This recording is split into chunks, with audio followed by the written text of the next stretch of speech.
ഐക്യജനാധിപത്യ മുന്നണിയിൽ എക്കാലവും വിശ്വസ്ത ട്രബിൾ ഷൂട്ടറാണ് മുസ്ലിം ലീഗ്. മുന്നണിയിൽ ഉടലെടുക്കുന്ന ഏതൊരു പ്രശ്നവും നയപൂർവ്വം പരിഹരിക്കാൻ ലീഗിന് കഴിയുമെന്ന് പലവട്ടം ആ പാർട്ടിയുടെ നേതൃത്വം തെളിയിച്ചതാണ്. മലബാറിലെ തെരഞ്ഞെടുപ്പ് രാഷ്ട്രീയത്തിലാണെങ്കിൽ സീറ്റ് മുന്നണിയിലെ ഏത് പാർട്ടിക്കായാലും തെരഞ്ഞെടുപ്പിന് ചുക്കാൻ പിടിക്കുന്നത് ലീഗാവും. സ്ഥാനാർത്ഥി നിർണയത്തിലും തെരഞ്ഞെടുപ്പ് തന്ത്രങ്ങൾ ആവിഷ്കരിക്കുന്നതിലും മുസ്ലിം ലീഗിനുണ്ടായിരുന്ന നേതൃത്വവും സ്വാതന്ത്ര്യവും ഇക്കുറി ഉണ്ടായില്ല എന്ന് ആ പാർട്ടിയിലെ ഒരു വിഭാഗത്തിന് നിലമ്പൂരിൽ പരാതിയുണ്ട്. PV അൻവറെ മുന്നണിയിലെടുക്കുന്ന വിഷയത്തിൽ ലീഗ് നേതാക്കൾ ഇടപെട്ട് സമവായ ചർച്ചകൾ പലതട്ടിൽ നടന്നുവരുന്നതിനിടെയായിരുന്നു അൻവറിന് മുന്നിൽ മുന്നണി വാതിൽ കൊട്ടിയടച്ചിരിക്കുന്നു എന്ന VD സതീശന്റെ ദൃഢപ്രസ്താവം. അതിലും ലീഗിന് ചെറുതല്ലാത്ത നിരസമുണ്ടായി. പാണക്കാട് തങ്ങൾ കുടുംബം സമീപ ചരിത്രത്തിൽ ആദ്യമായി UDF തെരഞ്ഞെടുപ്പ് കൺവെൻഷനിൽ നിന്ന് വിട്ടുനിന്നു എന്നായിരുന്നു ഇന്നലെ ഈ നേരം കത്തിയുന്ന വിവാദം. ഏതായാലും ഇന്ന് കാലത്ത് തന്നെ അബ്ബാസ് അലി ശിഹാബ് തങ്ങളെ ആര്യാടൻ ഷൗക്കത്തിന്റെ ഇന്നത്തെ സ്ഥാനാർത്ഥി പര്യടനത്തിന് ഉദ്ഘാടനത്തിനെത്തിച്ച് UDF നേതൃത്വം ആ വിവാദം സെറ്റിൽ ചെയ്തു.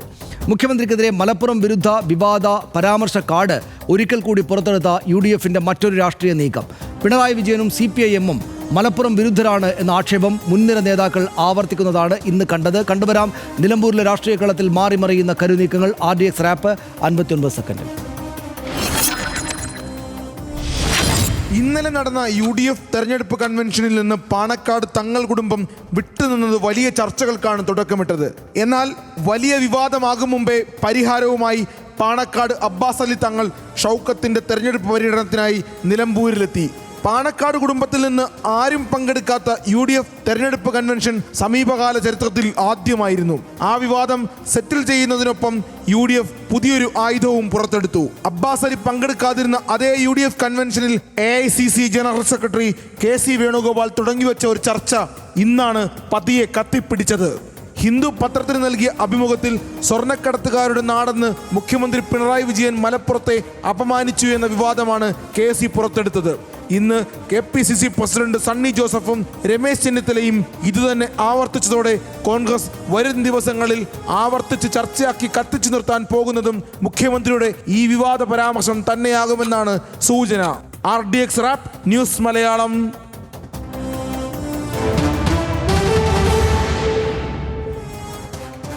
നിലമ്പൂർ തെരഞ്ഞെടുപ്പ് വേദിയിലെ ഇന്നത്തെ സംഭവങ്ങളെ നമുക്കൊന്നുകൂടെ വിശദമായിട്ട് പരിശോധിക്കാം. വിവാദം തീർപ്പാക്കുകയാണ് ഇന്ന് തങ്ങൾ ചെയ്തത്. കൺവെൻഷൻ പാണക്കാട് കുടുംബം ബഹിഷ്കരിച്ചെന്ന വിവാദത്തിന് പരിഹാരം ഇന്നുണ്ടായി എന്ന് നമ്മൾ കണ്ടു. ആര്യാടൻ ഷൗക്കത്തിന്റെ പ്രചാരണത്തിനായി നേരിട്ടിറങ്ങി അബ്ബാസ് അലി തങ്ങൾ എന്നത് നമ്മൾ അറിഞ്ഞു. UDF കൺവെൻഷനിൽ നിന്ന് വിട്ടുനിന്ന വാർത്തകൾ തെറ്റാണെന്ന് അബ്ബാസ് അലി തങ്ങൾ തന്നെയും നേരിട്ട് വന്ന് മാധ്യമങ്ങളോട് പറഞ്ഞു. കുഞ്ഞാലിക്കുട്ടി അടക്കമുള്ളവർ പങ്കെടുത്തിരുന്നു. പ്രചാരണത്തിൽ താനടക്കമുള്ള ആളുകൾ സജീവമാകും എന്ന് അദ്ദേഹം പറഞ്ഞു. ലീഗിൻ്റെ തട്ടകത്തിൽ അവർക്ക് പ്രാധാന്യം കുറയുന്നതായുള്ളൊരു വിഭാഗത്തിൻ്റെ പരാതിയുണ്ട് എന്നതാണ് ലീഗിൻ്റെ പ്രശ്നമായിട്ട് നമ്മൾ മനസ്സിലാക്കുന്നത്. സ്ഥാനാർത്ഥി നിർണയം തന്ത്രം ആവിഷ്കരിക്കുന്നതിലും ലീഗിൻ്റെ വാക്ക് കേട്ടില്ല എന്നൊരു പരാതി ആ വിഭാഗത്തിന് അവിടെ ഉണ്ട്. അബ്ബാസ് അലി തങ്ങളെ കൺവെൻഷന് ക്ഷണിക്കാൻ വൈകി എന്ന സൂചന കൂടിയുണ്ട്. അതുകൊണ്ടാണ് അദ്ദേഹം ഇതുമായി ബന്ധപ്പെട്ട് ബുദ്ധിമുട്ട് ഉണ്ടായി വന്നത്. അൻവർ വിഷയം കോൺഗ്രസ് കൈകാര്യം ചെയ്തതിൽ ലീഗിന് അതൃപ്തിയുണ്ടെന്നാണ് വിവരം. ആ വിവരവും കൂടെ നമ്മുടെ മുന്നിലുണ്ട്. പാണക്കാട് കുടുംബം വിട്ടുനിന്നു എന്ന വാർത്ത വന്നയുടൻ കോൺഗ്രസ് ഇടപെട്ടു എന്നാണ് നമ്മൾ മനസ്സിലാക്കുന്നത്. അബ്ബാസ് അലി തങ്ങൾ ഇന്ന് പ്രചാരണത്തിനെത്തുമെന്ന് അടൂർ പ്രകാശ് ഇന്നലെ തന്നെ പറഞ്ഞിരുന്നു. ചില മാധ്യമങ്ങൾ അനാവശ്യ വിവാദം ഉണ്ടാക്കുന്നതായാണ് PC വിശ്വനാഥ് ഇന്ന് മാധ്യമങ്ങളോട് ഇതുമായി ബന്ധപ്പെട്ട് പറഞ്ഞത്. പാലക്കാട് തെരഞ്ഞെടുപ്പിലെ അതേ രീതിയാണെന്ന് ഷാഫി പറമ്പിലും മാധ്യമങ്ങളെ വിമർശിച്ചു. എങ്ങനെയാണെങ്കിലും പക്ഷേ തങ്ങൾ വിജയിക്കുമെന്ന് അവർ പറഞ്ഞു. മുഖ്യമന്ത്രിയുടെ മലപ്പുറം പരാമർശം വീണ്ടും രാഷ്ട്രീയ ആയുധമാക്കി കോൺഗ്രസ്. ഇന്നലെ അത് KC വേണുഗോപാൽ പറഞ്ഞു. പക്ഷേ ഇന്ന് നേതാക്കളെല്ലാം ആവർത്തിച്ചു. മുഖ്യമന്ത്രി മലപ്പുറത്തിനെതിരെ ചതിപ്രയോഗം നടത്തിയെന്ന് KC വേണുഗോപാൽ ഇന്നലെ UDF കൺവെൻഷനിൽ തന്നെ പറഞ്ഞിരുന്നു. മലപ്പുറം പരാമർശം ചർച്ചയാകുന്നതിൽ CPIM-ന് ആശങ്കയാണെന്ന് സണ്ണി ജോസഫ് ഇന്ന് മാധ്യമങ്ങളോട് വന്ന് പറഞ്ഞു. മുഖ്യമന്ത്രി പരാമർശം പിൻവലിക്കണമെന്ന് ഇന്ന് രമേശ് ചെന്നിത്തലയും ആവശ്യപ്പെട്ടു. ബാലഗോപാൽ ഇന്ന് തിരിച്ചടിച്ചു. ക്ഷേമ പെൻഷൻ കൈക്കൂലി എന്നതിന് മറുപടിയുമായിട്ട് ക്ഷേമ പെൻഷൻ കൈക്കൂലിയാണ് എന്ന മറ്റുള്ളൊരു പരാമർശം KC വേണുഗോപാൽ നടത്തിയിരുന്നു. അതിന് മറുപടിയുമായിട്ട് KN ബാലഗോപാൽ വന്നു. ക്ഷേമ പെൻഷൻ വാങ്ങുന്ന 62 ലക്ഷം ആളുകൾ മണ്ടന്മാരല്ല, ജനങ്ങളെ വില കുറച്ച് കാണാമോ എന്ന ചോദ്യവുമായാണ് KN ബാലഗോപാൽ ഇന്ന് രംഗത്ത് വന്നത്. കേരളത്തിൽ സർക്കാർ ക്ഷേമ പെൻഷൻ നൽകുന്നത് കോൺഗ്രസിന് ഇഷ്ടപ്പെടുന്നില്ല എന്നുകൂടെ KN ബാലഗോപാൽ വിമർശിച്ചു. KC വേണുഗോപാൽ ഈ കാര്യത്തിൽ കേരളത്തോട് മാപ്പ് പറയണമെന്നാണ് മന്ത്രി KN ബാലഗോപാൽ ഇന്ന് ആവശ്യപ്പെട്ടത്. തൃണമൂൽ സ്ഥാനാർത്ഥിയായുള്ള അൻവറിൻ്റെ പത്രിക തള്ളിയത് സാങ്കേതിക കാരണങ്ങളാലാണ് എന്ന് ഇതിനകം തന്നെ നമ്മൾ മനസ്സിലാക്കിയിട്ടുണ്ട്. അൻവർ സ്വതന്ത്രനായിട്ടാണ് മത്സരിക്കുക. ദേശീയ പാർട്ടി അല്ലാത്തവർ വേറെയിടത്ത് മത്സരിക്കുമ്പോഴുള്ള മാനദണ്ഡം പാലിക്കാനായില്ല എന്നതാണ് അതിൻ്റെ സാങ്കേതിക ബുദ്ധിമുട്ട്. പത്രികയിൽ 10 പേരുടെ ഒപ്പ് വേണമെന്ന നിബന്ധന പാലിക്കപ്പെട്ടിട്ടില്ല എന്നും സൂചനയുണ്ട്. തൃണമൂൽ കോൺഗ്രസിന് നിലവിൽ 3 മാത്രമാണ് സംസ്ഥാന പാർട്ടി പദവിയുള്ളത് എന്നതാണ് അതിൻ്റെ ഒരു സാങ്കേതികമായുള്ള വശം. നിലമ്പൂരിൽ ഈ പറയുന്ന രാഷ്ട്രീയം ചൂടുപിടിക്കുമ്പോൾ പല സംഭവങ്ങളായിട്ട് വരികയാണ്. UDF ഈ മലപ്പുറത്തിനെതിരായിട്ടുള്ള പിണറായി വിജയൻ്റെ ആക്ഷേപം എന്നവർ മനസ്സിലാക്കുന്ന പ്രസ്താവനകളെ, ഇൻ്റർവ്യൂ ഹിന്ദു പത്രത്തിന് നൽകിയ അഭിമുഖത്തിനകത്തെ പ്രസ്താവനകളെ UDF പ്രധാനപ്പെട്ട രാഷ്ട്രീയ വിഷയമാക്കി മുന്നോട്ട് വയ്ക്കുന്നുണ്ട്. ഒപ്പം ഈ തൃണമൂൽ കോൺഗ്രസിൻ്റെ ബാനറിലല്ലാതെ മത്സരിക്കേണ്ടി വരുന്ന അൻവറിന് ഉണ്ടാകുന്ന ബുദ്ധിമുട്ടുകളാണ് മറ്റൊരു രാഷ്ട്രീയ പ്രശ്നം. അവിടെ നിന്ന് ദിനംപ്രതി സ്ഥാനാർത്ഥികൾ എല്ലായിടത്തേക്കും ആളുകൾ വോട്ട് ചോദിച്ച് പലയിടങ്ങളിലേക്ക് പോയിരിക്കുകയാണ്. പ്രചാരണ പരിപാടികൾ അങ്ങനെ നടക്കുകയാണ്. അപ്പോൾ പക്ഷേ പുറത്ത് വലിയ രാഷ്ട്രീയം ചൂടുപിടിച്ച് നിൽക്കുകയാണ്. നിലമ്പൂരിൽ നിന്ന് പ്രസാദ് ഉടുമ്പശ്ശേരി നമ്മോടൊപ്പം ചേരുന്നു. പ്രസാദ്, ഇന്നിപ്പോൾ ഏറ്റവും പ്രധാനപ്പെട്ട ഒരു രാഷ്ട്രീയ സംഭവ വികാസമായിട്ട് നമ്മൾ കാണേണ്ടത് അൻവറിന് അദ്ദേഹത്തിൻ്റെ പാർട്ടിയുടെ ചിഹ്നത്തിൽ മത്സരിക്കാനാവുകയില്ല എന്നതിനെ ആണല്ലോ. ഏത് വിധത്തിലാണ് ഇത് സംഭവിച്ചത്? സാങ്കേതികമായിട്ടുള്ള പ്രശ്നങ്ങളാണ് എങ്കിൽ അൻവറിനും അൻവറിൻ്റെ പാർട്ടിക്കും അതിൻ്റെ ആളുകൾക്കും ഇക്കാര്യങ്ങൾ നേരത്തെ തിരുത്താൻ സാധിച്ചില്ലേ? അല്ലെങ്കിൽ ഇത് നേരത്തെ തന്നെ അറിയാമായിരുന്നിട്ടും സ്വതന്ത്രമായിട്ട് മത്സരിക്കാം എന്ന് തന്നെ തീരുമാനിച്ചിട്ടും ഒരു ഓളം ഉണ്ടാക്കാൻ വേണ്ടിയൊക്കെ ചെയ്തതാണ് എന്ന് സംശയിച്ചാൽ കുറ്റപ്പെടുത്താൻ പറ്റുമോ?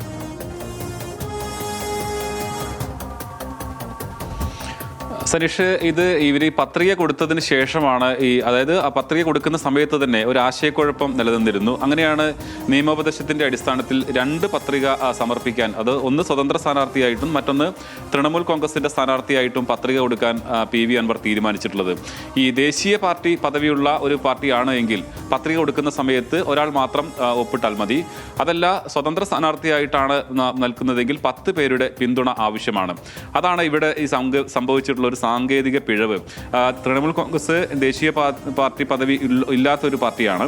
അതോടൊപ്പം തന്നെ സംസ്ഥാനത്ത് പ്രവർത്തിക്കണമെങ്കിൽ സംസ്ഥാനത്ത് രജിസ്ട്രേഷൻ ആവശ്യമാണ്. സംസ്ഥാനത്ത് രജിസ്ട്രേഷൻ തെരഞ്ഞെടുപ്പ് മത്സരിക്കുകയും നിശ്ചിത ശതമാനം വോട്ട് നേടുകയും എല്ലാം തന്നെ വേണമെങ്കിൽ മാത്രമാണ് സംസ്ഥാന പാർട്ടി എന്ന പദവി ലഭിക്കുകയുള്ളൂ. പക്ഷേ അങ്ങനെ ഒരു സാഹചര്യം ഉണ്ടായിരുന്നില്ല. ഇതാണ് ഇവർക്ക് സംഭവിച്ചത്. അപ്പോൾ തൃണമൂൽ കോൺഗ്രസിന്റെ പത്രിക നൽകുന്ന സമയത്ത് ഒരാൾ മാത്രമാണ് അതിനകത്ത് ഒപ്പിട്ടത്. പക്ഷേ അതിനകത്ത് 10 പേർ, സ്വതന്ത്ര സ്ഥാനാർത്ഥി പത്രിക സമർപ്പിക്കുന്ന സമയത്ത് വേണ്ട നിബന്ധനകളിൽ ഒന്ന് എന്ന് പറയുന്നത് 10 പേർ പിന്തുണച്ചുകൊണ്ട് പത്രികയിൽ ഒപ്പിടേണ്ടതുണ്ട്. അങ്ങനെ തൃണമൂൽ കോൺഗ്രസ് നൽകിയിട്ടുള്ളത് സ്വതന്ത്ര പത്രികയായിട്ട് പോലും അതിനെ പരിഗണിക്കാൻ കഴിയാത്തൊരു സാഹചര്യം വന്നതുകൊണ്ടാണ് ആ പത്രിക തള്ളിയത്. ഇത് ഏറെക്കുറെ അൻവറിനോടൊപ്പം നിൽക്കുന്ന ആളുകൾക്കും ഇതിൻ്റെ സൂചന ലഭിച്ചിരുന്നു എന്നുള്ളതാണ്. അതുകൊണ്ടുകൂടിയാണ് രണ്ടാമത് നൽകിയിട്ടുള്ള പത്രിക എന്ന് പറയുന്നത് സ്വതന്ത്ര സ്ഥാനാർത്ഥിയായിട്ട് നൽകിയിട്ടുള്ള ഒരു പത്രികയാണ്. അതാണ് പിന്നീട് സ്വീകരിച്ചത്.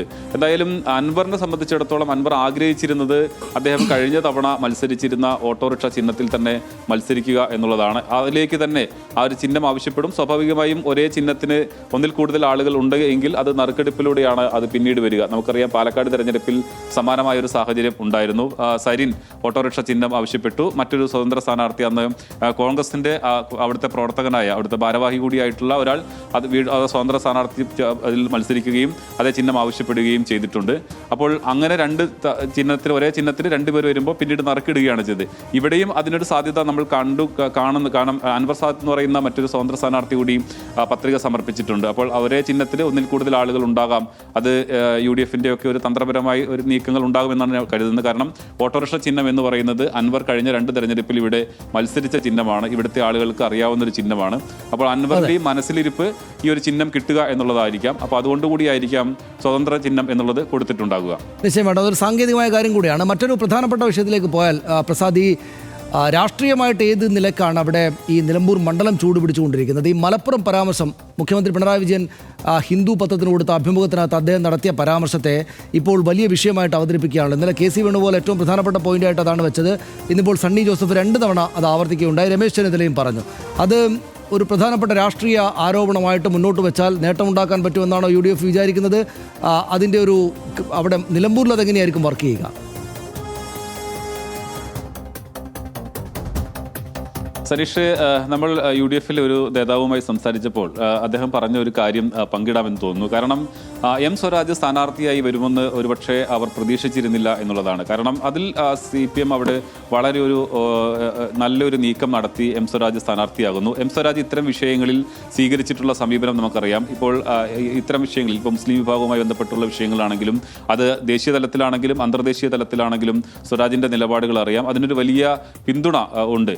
അപ്പോൾ അങ്ങനെ അങ്ങനെ ഒരു ഘട്ടത്തിലാണ് ഇത്തരത്തിൽ, അതായത് അവർ മലപ്പുറവുമായി ബന്ധപ്പെട്ടുകൊണ്ട് മുഖ്യമന്ത്രി നടത്തിയിട്ടുള്ള ഒരു പരാമർശം അത് ആ സമൂഹത്തെ അല്ലെങ്കിൽ മലപ്പുറം ജില്ലയിലൊട്ടാകെ വലിയ തോതിൽ അത് താഴ്ത്തിക്കെട്ടുന്നതാണ്, അല്ലെങ്കിൽ അവരെ അവഹേളിക്കുന്നതാണ് എന്ന തരത്തിലുള്ള ആ പ്രസ്താവന വീണ്ടും സജീവമാക്കി കൊണ്ടുവരാൻ നടത്തുന്ന ഒരു നീക്കത്തിന്റെ പിറകിലുള്ള യഥാർത്ഥ ഉദ്ദേശം ഇതാണ്. സ്വരാജിന് വരുന്ന അത്തരം വോട്ടുകൾ അല്ലെങ്കിൽ അത്തരം പിന്തുണ കുറയ്ക്കുക എന്നുള്ളതാണ്. അവർ ഇത്തരത്തിൽ നമ്മുടെ ജില്ലയെ അല്ലെങ്കിൽ സമുദായത്തെ ഇങ്ങനെ അവഹേളിച്ചിട്ടുള്ളതാണ് എന്നുള്ളതാണ്. ഹിന്ദുവിൽ വന്ന ലേഖനത്തിൽ പിന്നീട് ആ പത്രം തന്നെ അതിനാവശ്യമായ വിശദീകരണം നൽകിയിട്ടുള്ളതാണ് എന്നുള്ളതാണ്. പക്ഷേ അത് വീണ്ടും കോൺഗ്രസും UDF-ഉം വരും ദിവസങ്ങളിൽ അത് കൂടുതൽ സജീവമാക്കാൻ തന്നെയാണ് തീരുമാനം. അതിന്റെ പ്രധാന കാരണം എന്ന് പറയുന്നത് ഈ സ്വരാജിന് ഇത്തരത്തിൽ വിഷയങ്ങളിൽ സ്വരാജ് മുമ്പ് സ്വീകരിച്ചിട്ടുള്ളത് വ്യക്തമാണ്. ഒരു കാര്യം കൂടെ, ഈ മുസ്ലിം ലീഗിന്റെ ഒരു അതൃപ്തി അവിടെ ഉണ്ട് എന്നത് നമ്മൾ കഴിഞ്ഞ ദിവസങ്ങളിലും കണ്ടതാണ്. ഇന്ന് പക്ഷേ അബ്ബാസ് അലി തങ്ങൾ വന്നു.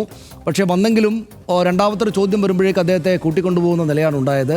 ഇത് ലീഗിൻ്റെ അതൃപ്തി യഥാർത്ഥത്തിൽ ഗ്രൗണ്ടിലുണ്ടോ? അതും പ്രത്യേകിച്ചും സ്വരാജിനെ പോലെ ലീഗിന് കൂടെ താല്പര്യമുള്ള രാഷ്ട്രീയ വിഷയങ്ങളിൽ അതിശക്തമായ നിലപാട് ഇതിനകം സ്വീകരിച്ച ഒരു നേതാവ് LDF-ന് വേണ്ടി സ്ഥാനാർത്ഥിയാകുന്നു. അപ്പോൾ മുസ്ലിം ലീഗിൻ്റെ അതൃപ്തി അത് എത്രക്ക് കുറഞ്ഞ ശതമാനത്തിലാണെങ്കിൽ തന്നെയും, കുറഞ്ഞ അതൃപ്തിയാണെങ്കിൽ തന്നെയും അതൊരു തിരിച്ചടിക്ക് കാരണമാകുമെന്ന ഭയം UDF-ന് നേതൃത്വത്തിനുണ്ടോ?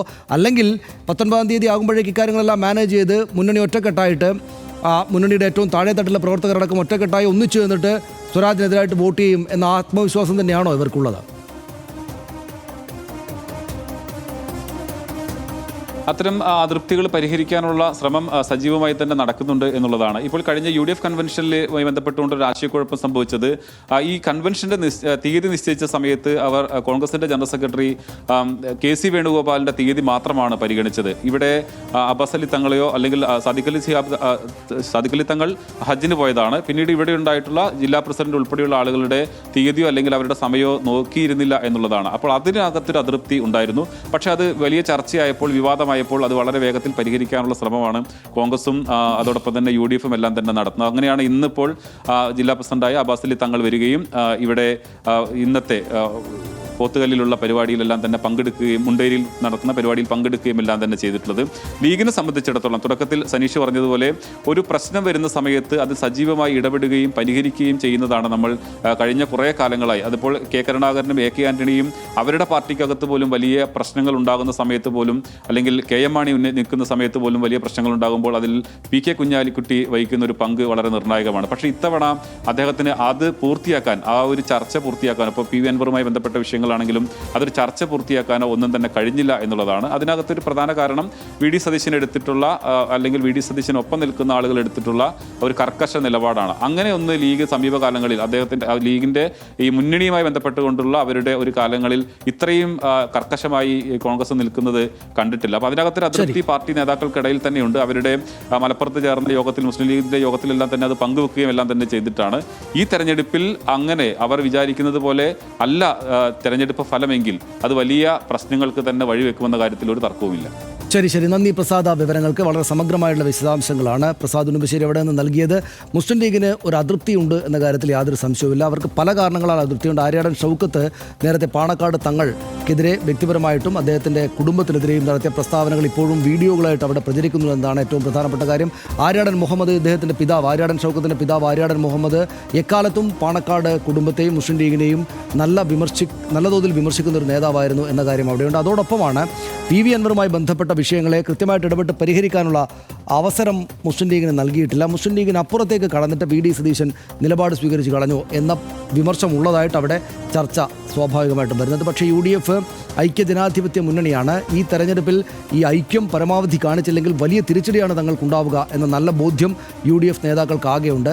രണ്ടാം തവണയും ഭരിക്കുന്ന പിണറായി വിജയൻ സർക്കാരിനെതിരായിട്ട് അടുത്ത തവണ ഭരണം ലഭിക്കണമെങ്കിൽ ഒന്നിച്ചു നിന്നാലേ പറ്റുകയുള്ളൂ എന്ന് ഏറ്റവും താഴെ തട്ടിലെ മുസ്ലിം ലീഗ് പ്രവർത്തകർക്ക് പോലും അറിയാം. അതുകൊണ്ട് ഇത്തരത്തിലുള്ള അതൃപ്തികൾ മാറ്റിവെച്ച് ഒന്നിച്ചു നിന്ന് സ്വരാജിനെ തോൽപ്പിക്കാനായിട്ട് മുന്നോട്ട് പോവുകയായിരിക്കും UDF ചെയ്യുക. ഈ ആദ്യ ദിവസങ്ങളിലെ പരാതികളും പരിഭവങ്ങളും ഒക്കെ മറന്നിട്ട് മുസ്ലിം ലീഗ് UDF-നൊപ്പം ഒന്നിച്ചു നിൽക്കാൻ തന്നെയാണ് സാധ്യത എന്ന് വേണം ഈ ഘട്ടത്തിൽ മനസ്സിലാക്കാൻ. നിലമ്പൂർ ഉപതെരഞ്ഞെടുപ്പ് പ്രഖ്യാപിക്കുന്നതിന് തൊട്ട് മുമ്പ് വരെ ഏറ്റവും കൂടുതൽ ആത്മവിശ്വാസം ഉണ്ടായിരുന്ന മുന്നണി UDF ആയിരുന്നു. PV അൻവറിനെ കൂടെ നിർത്തി നിഷ്പ്രയാസം മണ്ഡലം പിടിക്കാമെന്ന കണക്കുകൂട്ടലിൽ കൃത്യമായ മുന്നൊരുക്കവും നടത്തി. എന്നാൽ ആര്യാടൻ ഷൗക്കത്തിനെ സ്ഥാനാർത്ഥിയാക്കിയതോടെ നിലമ്പൂർ രാഷ്ട്രീയം പ്രവചനാതീതമായി. M സ്വരാജ് കളത്തിലെത്തിയതോടെ നിലമ്പൂരിൽ അടിമുടി രാഷ്ട്രീയ മത്സരം നടക്കുമെന്നും ഉറപ്പായി. പക്ഷേ പ്രശ്നപരിഹാരമായിരുന്നു കഴിഞ്ഞ ഒരാഴ്ചയെങ്കിലുമായി UDF നേതൃത്വത്തിന്റെ കാര്യപരിപാടി. രാഷ്ട്രീയം സംസാരിക്കാൻ UDF നേതാക്കൾക്ക് സമയം കിട്ടാത്ത രാഷ്ട്രീയ സാഹചര്യം രൂപപ്പെട്ടു. നീരസപ്പെട്ടു എന്ന മുസ്ലിം ലീഗ് നേതൃത്വത്തിന്റെ പരാതി പരിഹരിച്ച് പ്രചാരണം ട്രാക്കിലായി വന്നതോടെ ഇടതിനെതിരെ മുഖ്യമന്ത്രിയുടെ മലപ്പുറം പരാമർശം ഒന്നാം ചർച്ചാ വിഷയമാക്കുകയാണ് UDF. ക്ഷേമ പെൻഷൻ വാങ്ങുന്ന സാധാരണക്കാരെ UDF അപമാനിക്കുന്നുവെന്ന് തിരിച്ചടിക്കുന്നു LDF. ഏതായാലും തെരഞ്ഞെടുപ്പ് പ്രഖ്യാപിച്ച ഒരു വാരം പിന്നിടുമ്പോൾ മുന്നണികൾ രാഷ്ട്രീയ ആരോപണ പ്രത്യാരോപണങ്ങളിൽ കടക്കുന്ന പതിവാണ്. ഇതിലാരുടെ ഭാഗത്തേക്ക് വോട്ടർമാർ ചായുമെന്ന് നിരീക്ഷിക്കുന്നത് കൗതുകകരമായ കാഴ്ചയാണ്. പ്രചാരണക്കാറ്റ് എതിലെയെല്ലാം വീശുമെന്ന് അടിയൊഴുക്കുകളും ചുഴികളും എന്തെല്ലാം കൗതുകങ്ങൾ കരുതി വെച്ചിട്ടുണ്ട് എന്ന് കാത്തിരിക്കാം. RDX അടുത്ത വിഷയത്തിലേക്ക്.